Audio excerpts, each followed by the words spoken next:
Pardon d'être un peu parisien, mais je commencerai bien par la suite du duel Campion-Hidalgo. A priori, il n'y aura pas de marché de Noël, mais ce soir, on inaugure la Grande Roue et il paraît qu'il y aura du beau monde. J'imagine que vous n'avez pas invité Anne Hidalgo? Bah non, elle était malade.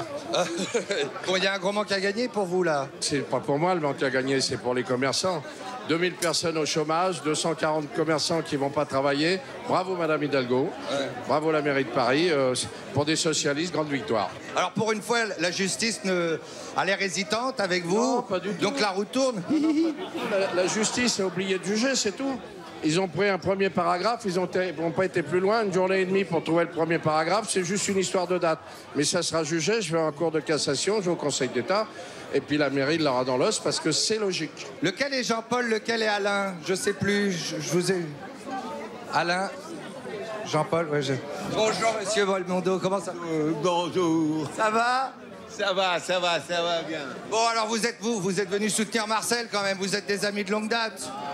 Absolument, et on est là pour le soutenir et pour l'aider, oui. Bon, alors dans le contexte actuel, on peut dire quand même que vous êtes plus Campion qu'Hidalgo. On est quoi? Vous êtes plus Campion qu'Anne Hidalgo. Ah oui, moi j'ai jamais spécialement été Hidalgo, mais... Ça je sais. Si vous insistez. Vous avez la pêche, ça fait plaisir de vous voir, vous avez l'air en forme. Oui, on est très en forme, oui. Bon, ben, je vais boire un coup avec vous, je pose le micro. Voilà. C'est mieux, hein. Merci, chef. Merci. Est-ce que vous regrettez l'absence du marché de Noël ou pas? Je regrette qu'il n'y a pas d'animation et l'année prochaine, il y aura donc une mise en concurrence. Il y aura des sociétés, dont certainement celle de Marcel. Il y a peu de chances de gagner vu les tensions qu'il y a entre les deux. Mais pas du tout. Et pourquoi? Bon, bah c'est génial que tout le monde se retrouve auprès de Marcel Campion. Voilà. Au moins, il y a de l'ambiance, il y a encore quelque chose de festif. Oui, moi je suis là uniquement pour ponctuer vos phrases. Je dis oui, voilà, c'est bien. Vous êtes plus Campion ou Hidalgo, vous, en ce moment? C'est une bonne question, en fait.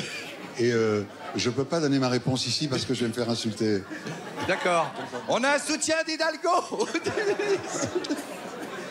Non, personne m'a entendu. On m'avait dit que tu étais comme ça, et tu es comme ça, en fait. Hein. Tu dénonces.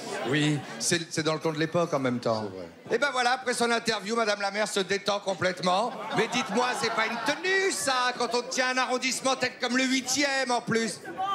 Il faut rendre cet arrondissement convivial. Vous n'êtes pas crédible, là. Ah oui, là, c'est convivial. Oui, là, c'est convivial. Pas de produits de Chine sur les Champs-Élysées. Je vous emmène en province maintenant. On part à Lyon. Se joue un suspense incroyable pour l'élection du patron de la République En Marche. Castaner ou Castaner? Eh ben, c'est Castaner. Vous le savez, mais moi, j'aimerais quand même savoir si c'est encore un parti démocratique. Est-ce que c'est pas dommage qu'il y ait déjà quelques frondeurs, d'habitude, qui quittent le parti, qui reprochent le manque de démocratie? Moi, je pousse en permanence à l'impertinence, à l'inviolation, à la contestation, mais positive. Ben, j'y vais, je ne suis pas d'accord avec vous, je suis impertinent. Eh ben, non, Vous mais êtes d'accord avec un mec qui n'est pas d'accord? Ça va pas être simple En je Marche. suis d'accord pour que vous puissiez expliquer les raisons pour lesquelles vous n'êtes pas d'accord avec moi. Comment il va, mon économiste? Ça va très bien, et toi, Cyril? Eh ben, plutôt bien. Ah, c'est vrai, ça se tutoie. On sent qu'ils n'ont pas été dans la politique. Ils n'ont pas peur du côté connivant et tout. Ben, moi, il n'y a pas de souci. Et toi, grand, ça va? Pour l'instant, En Marche s'est imposé avec un énorme coup de bluff qui s'appelle Emmanuel Macron. Pas un coup de bluff. Non, mais bon... Plutôt un coup de génie qu'un coup de bluff. Un coup de génie, un coup de bluff. Eh ben alors, un coup de bluff, ça peut être un coup de génie. Il me contredisait pas par principe. Et aujourd'hui, on a un parti qui ressemble à quelque chose. Mais il ressemblait déjà à quelque chose. Mais là, on est dans une nouvelle étape. Il n'existait pas. Là, Quand il existait. Vous êtes oui, venu, mais à peine. Et là, maintenant, ça se trouve... Oui, mais c'était tiède, c'était mou, C'est c'était... pas la contradiction, monsieur Eldin. Non, j'aime pas ça. Que vous fonctionnez justement en faisant les choses différemment, un peu comme le Parti communiste. Ah non, On désigne le soviet suprême, pas désigné, il a été élu. sans concurrent. Mais oui, parce que c'était celui qui faisait l'unanimité. Ah, il y a des plateaux repas pignoles pour les journalistes. Bon, de là à penser qu'on se masturbe un peu chez En Marche, c'est pas tout à fait faux. Je vous salue, monsieur Collomb. Oh, comment ça va? Bien, je sais que vous avez le trac avant votre discours. Je suis venu que pour ça. C'est vrai? Oui. Ah bah vous avez raison, c'est le meilleur moment de la journée. Moi, je vous aurais plus vu, vous, que Castaner. Je trouve que vous êtes proche d'Emmanuel Macron depuis plus longtemps, que vous l'avez aiguillé sur sa politique un peu de gauche libérale, que vous êtes un vrai repère. En plus, Lyon, c'est chez vous, à la base. Ouais, mais Castaner, c'est un type qui était là parmi les premiers, et c'est un formidable marcheur. Ouais, plus jeune, donc plus énergique. Ah bah évidemment, comme d'habitude. Quel enthousiasme! Il y a de la joie. Félicitations, bravo, j'y croyais pas. Monsieur le Premier. Oh là là, le discours de Gérard Collomb, la standing ovation se fait avant parce que les discours sont très chiants, on a peur de pas la faire après. Bon, au niveau suspense, oui, il n'en a pas eu, hein, parce qu'il avait écrit son discours avant d'être élu. C'est sympa le style Macron, mais 2 heures de discours de dos, c'est chiant quand même. Hein. Quand c'est Castaner, ça va. Quand c'est Collomb, c'est compliqué. Moi, j'ai trouvé bien, Collomb. Moi aussi. Bon, ils sont tous là, hein, mais ils font un peu comme les autres. Musique à la fin, mais pas de Marseillaise. Il n'y a pas une Marseillaise. Vous avez oublié la Marseillaise. Monsieur Travers, vous avez oublié la Marseillaise. Bah, il n'y a pas de Marseillaise, mais il y a Rihanna, quoi. En effet, ce n'est pas la politique qui doit changer le mouvement, mais le mouvement doit changer la politique. Mais passer de la Marseillaise à Rihanna, c'est chaud quand même. Félicitations, monsieur Castaner, bravo. Ça vous a porté chance hein, d'être l'amoureux d'Emmanuel Macron. Maintenant, vous êtes le chouchou. On se partage ça tous les deux. Je sais que c'est difficile, il y a une rivalité entre nous. Oui, mais vous savez qu'il a fait président de la République parce qu'il se trouvait mauvais acteur. Grâce à vous, surtout. Grâce à moi? C'est trop d'honneur. Je ne suis pas sensible à la flatterie, monsieur Castaner. Bon, alors, En Marche va pouvoir trottiner maintenant. Galoper, vous voulez dire? Bah, faut que ça va s'appeler au galop. J'ai senti de l'enthousiasme. Je vous ai trouvé bon sur scène. C'est vrai? Ben oui. C'est la première fois? Avant, vous étiez... Oui, vous avez progressé. C'est normal, il est progressiste. Mais oui, c'est... Et dites-moi, vous êtes un peu le Totorina de En Marche. Vous êtes le parrain ici. Non. Non, je suis effectivement celui qui, à un moment donné, a placé Emmanuel peut-être sur la trajectoire, parce que, évidemment, comme c'était une ville qui était considérée comme ayant plutôt réussi, on se disait, si Gérard Collomb soutient Emmanuel Macron, c'est peut-être qu'il n'est pas totalement mauvais. Ah, vous êtes le plus sympa ministre de l'Intérieur que j'ai vu. Beaucoup plus sympa que Sarko et Valls. Salut. Concluons. Pour bien marcher, il faut prendre des forces. D'où l'ouverture de la 33e édition des Restos du Cœur par Jésus Macron. Un descendant direct de Jésus-Christ. Moins efficace que Coluche, quand même, hein. Enfoiré. Allez. En attendant Macron, ses fans sont ici. Bonjour, mesdames. Vous attendez Emmanuel Macron? Oh, oui, pour expliquer ma situation. Vous croyez qu'il serait plus utile que les autres présidents pour lutter contre la misère? Moi, je sais pas. Nous sommes avec le président des Restos du Cœur. Nous revenons aux fondamentaux. On vous promettra pas les toujours du grand soir, mais juste pour l'hiver. À manger et à boire. Bon, ben, ça devait durer que 3 ans. 33 ans plus tard, ils sont toujours là. Voilà, on a multiplié par 10. Alors, j'ai vu que vous manquiez un petit peu de bénévoles. J'ai lu ça dans ma presse. Oui, c'est vrai. On a, ici même d'ailleurs, à ce centre de la Grange Aubel, ils nous l'ont dit ce matin, il manque de bénévoles. Paris accueillera l'autorité bancaire. Est-ce que vous croyez qu'ils vont redistribuer leurs profits au Resto du Cœur? C'est une très bonne nouvelle pour l'autorité bancaire, mais là, on est là pour parler des Restos du Cœur. Mais justement, ça peut être lié, le profit et la générosité. Merci de venir soutenir les Restos du Cœur, monsieur le président. Et vous? Bonjour, messieurs, dames. On se voit à la sortie, hein. On va dire qu'on est tenu à distance, là. Ah bah Valérie Pécresse, elle est plus accessible qu'Emmanuel Macron. Elle vient serrer des mains, tu vois. C'est bien, ça. Nettement plus populaire en présidente de région qu'au républicain, hein.